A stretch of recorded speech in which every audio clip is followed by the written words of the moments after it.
रात गहरी थी। घना अंधेरा पूरे जंगल और आसमान पर फैल चुका था। हवा इतनी शांत थी कि अपनी ही सांसें भारी लगने लगी। पेड़ टेढ़े होकर मानो रास्ता रोक रहे थे और उसी सुनसान पगडंडी पर अकेला एक युवक बढ़ रहा था। अली एक खोजी पत्रकार था जो डरावनी और अनसुलझी कहानियों का पीछा करता था। इस बार उसे एक रहस्यमयी गांव की खबर मिली थी।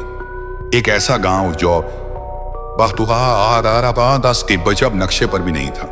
लोग उसे अंधेरों का गांव कहते थे।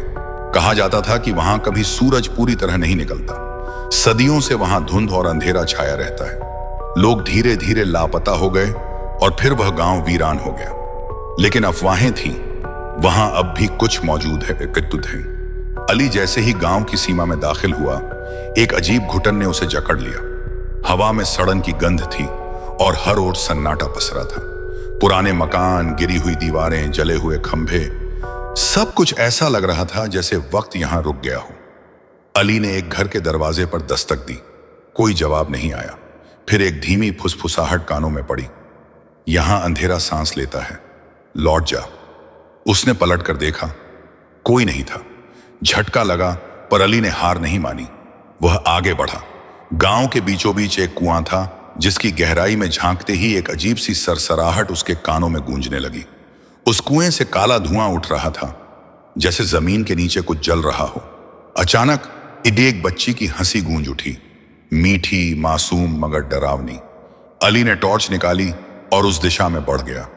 वह एक पुराने जर्जर स्कूल भवन तक पहुंच गया। वहां का दरवाजा टूटा था, काली दीवारें और फर्श पर जाले।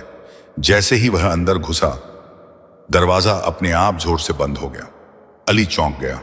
कमरे की दीवारों पर नाखूनों के गहरे निशान थे। एक कोने में टूटी हुई स्लेट पर लिखा था, रात को मत आना। फर्श पर अजीब आकृतियां बनी थीं, किसी प्राचीन भाषा में। तभी अचानक कमरे का तापमान नीचे गिरने लगा। अली की सांसें ठंडी हवा में धुआं बनकर उभरने लगीं। फिर उसे महसूस हुआ वह अकेला नहीं है। पीछे से धीमे कदमों की आवाज आई। उसने पलट कर देखा। वहां एक लड़की खड़ी थी। उसकी आंखें लाल थीं, चेहरा बेजान, जानी और बाल उलझे हुए। वह लड़की चुपचाप उसे देखती रही, फिर फुसफुसाई, तुम भी उन जैसे हो, अब लौट नहीं पाओगे। अली को समझ नहीं आया। वह पीछे हटा, लेकिन दरवाजा फिर से गायब था। अब वहां सिर्फ दीवार थी। दीवारों पर परछाइयां बनने लगी। वे हिलने लगी, आकार बदलने लगी और हारी तह आमाकियों धीरे धीरे इंसानी शक्लों में बदल गईं, बिना चेहरे के। उठामने दिया टैन के सिर्फ खाली आंखों वाली परछाइयां। वे आगे बढ़ने लगी। अली ने दौड़ने की कोशिश की, लेकिन उसके पैर जमीन से चिपक गए थे। आवाजें गूंज रही थीं, सैकड़ों गले, सैकड़ों चीखें। हम अंधेरे में खो गए, अब तू भी यहीं रहेगा। अली की टॉर्च जल रही थी, लेकिन रोशनी अब काम नहीं कर रही थी। वो परछाइयां उसके पास आईं और उसकी टॉर्च बुझ गई। सब कुछ काला हो गया। सुबह गांव के बाहर एक बस्ती में एक अनजान आदमी बेहोश मिला। उसका चेहरा पहचानना मुश्किल था। डर ने उसके चेहरे को सड़ा दिया था।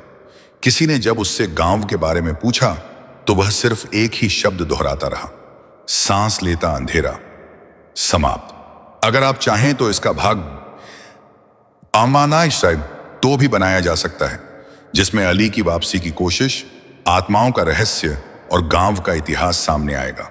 बताइए, बनाएं?